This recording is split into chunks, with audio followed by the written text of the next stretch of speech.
तो हेलो दोस्तों, डेली की तरह मैं सवेरे उठा और सोचा कि कहीं घूमने के लिए चलते हैं। और फाइनली बहुत देर सोचने के बाद मैंने ये डिसीज़न लिया कि जंगल घूमने को चलते हैं। क्योंकि एक तो मुझे बहुत ही ज़्यादा घूमना बहुत ज़्यादा पसंद है दोस्तों, और नेचुरल जगह पर घूमना और भी ज़्यादा पसंद है दोस्तों। इसलिए मैंने फैसला किया कि मैं जंगल जाऊंगा दोस्तों। मैं जंगल की ओर निकल पड़ा दोस्तों, और जंगल के नज़ारे को एंजॉय करता हुआ आगे बढ़ता रहा दोस्तों। वहाँ काफ़ी अच्छा हवा चल रहा था दोस्तों, और एकदम फ्रेश ऑक्सीजन हो रहा था। मैं जंगल में आगे बढ़ ही रहा था दोस्तों, तभी अचानक मेरी नज़र एक मधुमक्खी के छत्ते पर पड़ी दोस्तों। थोड़ी देर खड़ा होकर मैं उसे देखता रहा दोस्तों, और फिर उसे इग्नोर करके फिर से आगे बढ़ने लगा दोस्तों। जंगल का नज़ारा बहुत ही ज़्यादा अच्छा लग रहा था दोस्तों। एक बात तो ये है कि है ना, जो नेचुरल चीज़ों का नज़ारा होता है और जो ऑक्सीजन हमें मिलता है, फ्रेशनेस हमें मिलती है, वो और किसी भी चीज़ से नहीं मिलती है दोस्तों। इसलिए मैं जंगल की ओर और अंदर जाने लगा दोस्तों। धीरे धीरे जंगल की ओर अंदर जाने लगा, और भी गहरे जंगल में, यानी कि डीप फॉरेस्ट में जाने लगा दोस्तों। जंगल घना होता जा रहा था और मैं चलता जा रहा था, जंगल के नज़ारे को मज़े लेते हुए और फ्रेश ऑक्सीजन को लेते हुए दोस्तों। क्योंकि डेली डेली तो ऐसा फ्रेश ऑक्सीजन और डेली डेली ऐसा नेचुरल नज़ारा देखने को तो नहीं मिलता है। इसलिए मैं आगे बढ़ता रहा दोस्तों, बिना किसी की परवाह किए हुए, बिना वक्त की परवाह किए हुए मैं आगे बढ़ता रहा दोस्तों। काफ़ी देर पैदल चलने के बाद मैं बहुत ही ज़्यादा थक चुका था दोस्तों। इसलिए मैंने सोचा कि रुक कर थोड़ा आराम कर लेते हैं और महुआ पी के यहीं सो जाते हैं दोस्तों। मैं एक बड़े से छायादार पेड़ के नीचे बैठा था दोस्तों, जहाँ पर काफ़ी अच्छा हवा चल रहा था और बिल्कुल फ्रेश ऑक्सीजन मिल रहा था। और वहाँ के चिड़ियों की आवाज़, मधुर आवाज़ सुनने में भी काफ़ी अच्छी लग रही थी। इन सभी के कॉम्बिनेशन से मुझे नींद आने लगी दोस्तों, और मैं सोचा कि थोड़ी देर यहीं सो जाता हूँ। और फाइनली मैं वहीं पर थोड़ी देर के लिए सो गया दोस्तों। मुझे काफ़ी अच्छा नींद आया वहाँ पर दोस्तों, बहुत अच्छा नींद आया दोस्तों। ऐसा पहली बार मैंने एक्सपीरियंस किया था। और फिर अपनी नींद को पूरी करके फ्रेश होके फिर से चलने का सोचा दोस्तों, फिर से आगे बढ़ने का सोचा दोस्तों। और मैं फिर से जंगल की ओर आगे बढ़ने लगा दोस्तों, यानी कि और घने जंगल में जाने लगा दोस्तों।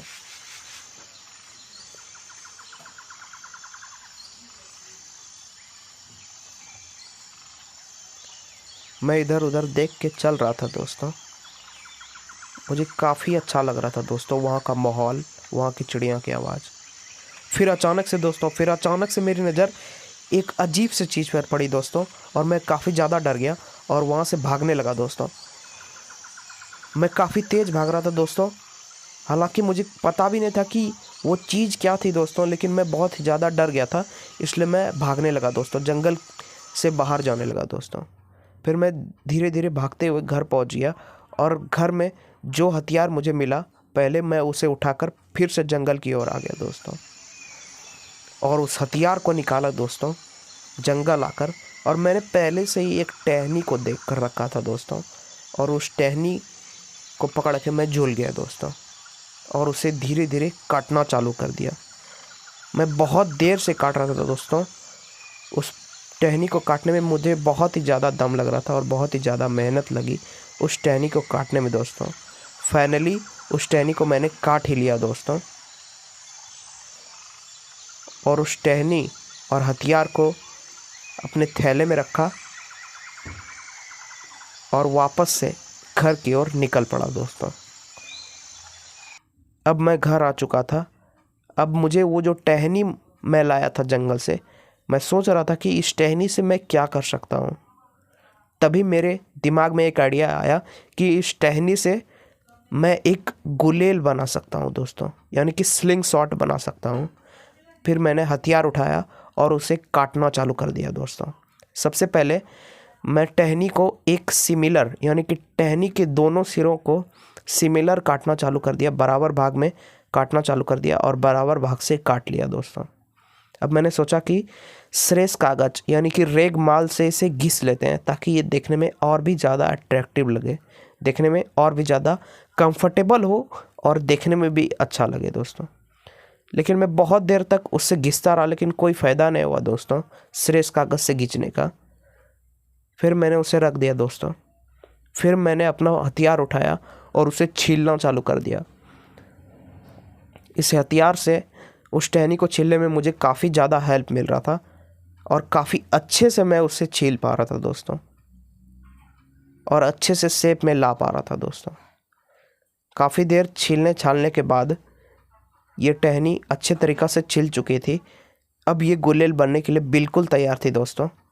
ये देखने में भी काफ़ी अच्छी लग रही थी और कंफर्टेबल भी हो चुकी थी, पकड़ने में कंफर्टेबल भी हो चुकी थी। फिर मैं बाज़ार गया और 20 रुपये में ये रबड़ ख़रीद के लाया दोस्तों, जिससे हम एक मजबूत गुलेल बना सके। ये जो हरे कलर का रबड़ है बहुत ही ज़्यादा फ्लेक्सिबल था। मैंने ऐसे कई तरह के रबड़ देखे लेकिन मैंने फ्लेक्सिबल रबड़ को चुना दोस्तों, क्योंकि फ्लेक्सिबल जो होता है उससे निशाना लगाने में यानी कि गुलेल चलाते वक्त काफ़ी ज़्यादा हेल्प मिलती है दोस्तों। इसलिए मैंने ये फ्लेक्सिबल रबड़ को उठा लिया दोस्तों और मैंने इसके दोनों सिरों पर इसे टेप की मदद से चिपका दिया। हालांकि ये अभी भी मजबूत था लेकिन उतना नहीं मजबूत था जितना मुझे चाहिए था। मुझे जल्दी संतुष्टि नहीं होती है दोस्तों, इसलिए मैंने उसके ऊपर रस्सी बांधना चालू कर दिया और बहुत दम लगाकर बहुत मजबूती के साथ मैंने उसके दोनों सिरों पर रस्सी बांध दिया दोस्तों। अब दोस्तों ये बिल्कुल मजबूत हो चुका था और चलने के लिए बिल्कुल तैयार हो चुका था दोस्तों। लेकिन फिर भी इसमें एक कमी लग रही थी कि ये देखने में थोड़ा अट्रैक्टिव नहीं लग रहा था। इसलिए मैंने सोचा कि थोड़ी और डेकोरेट कर देते हैं इसे। इसलिए मैंने फिर से उस गुलेल के दोनों सिरों पर फिर से टेपिंग कर दी।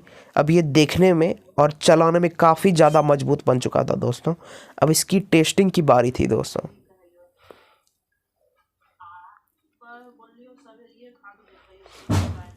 अब मैंने जो हथियार बनाया था दोस्तों उसको लेकर फिर से जंगल की ओर जाने का सोचा दोस्तों। ये काफ़ी ज़्यादा फ्लेक्सिबल था, जैसा कि आप लोग देख सकते हैं मेरे पूरे हाथ तक आ गया था। अब मैं फाइनली उस हथियार को लेके जंगल की ओर आ गया दोस्तों, यानी कि फिर वापस से जंगल में आ गया दोस्तों और सोचा कि इस हथियार से जो मैंने वो डरावनी सी चीज़ देखी थी उसका शिकार करेंगे दोस्तों। मैं दबे पांव आगे बढ़ने लगा दोस्तों। हालांकि मुझे अंदर ही अंदर काफ़ी ज़्यादा डर लग रहा था, लेकिन मैंने सोचा और हिम्मत करके आगे बढ़ा दोस्तों।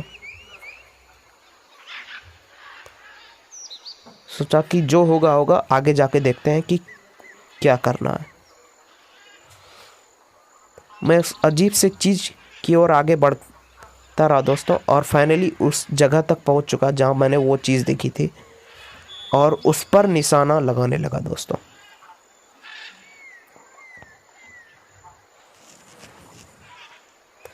वो बिल्कुल अजीब सी दिख रही थी दोस्तों। मैंने उस पर गुलेल तान दिया दोस्तों और सोचने लगा कि ये अजीब सी चीज़ है क्या।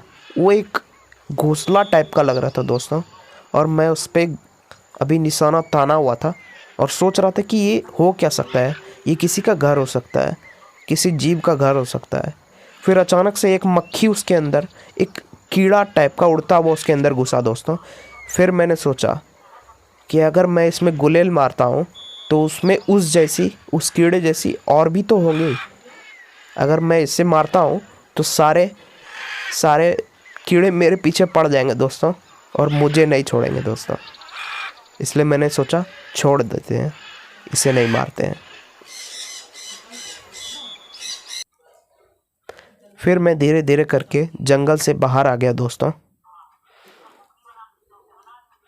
और सोचने लगा कि मैंने तो हथियार बना लिया, लेकिन इसको अब टेस्ट कैसे करें।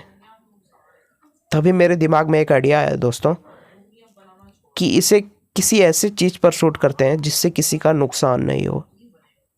तभी वहाँ पर पास में पड़े एक डिब्बे को उठाया और दूर रख दिया दोस्तों। लगभग 30 से 35 फीट की दूरी पर मैंने उसे रख दिया और उसे टेस्ट करने का सोचा दोस्तों। मैंने एक डिब्बे को ईंटे के ऊपर रख दिया ताकि मैं उस पे निशाना लगा सकूं दोस्तों।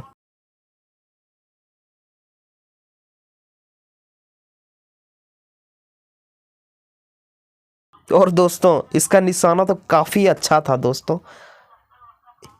ये हथियार बहुत ही ज़्यादा मस्त बना है दोस्तों और मेरा निशाना भी बहुत अच्छा लगा दोस्तों।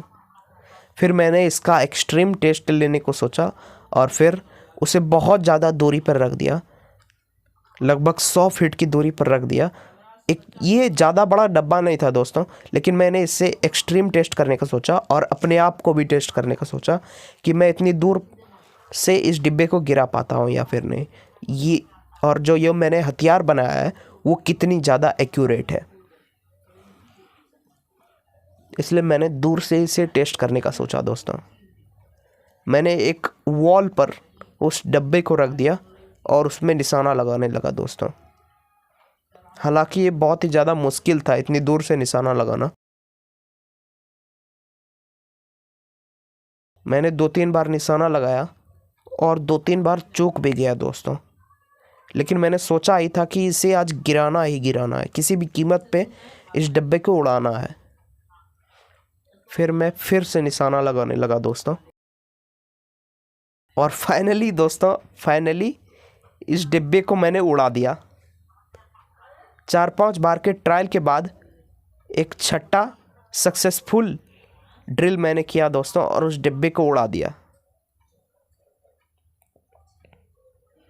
और मुझे भी महसूस हुआ कि मेरा निशाना कितना अच्छा है और ये जो हथियार मैंने बनाया, ये जो गुलेल मैंने बनाया वो कितनी ज़्यादा एक्यूरेट है और कितनी बढ़िया बनी है। तो फाइनली मेरा हथियार सक्सेसफुल रहा और मैं अपने रोल्स रॉयल्स पे घर आ गया। थैंक यू दोस्तों।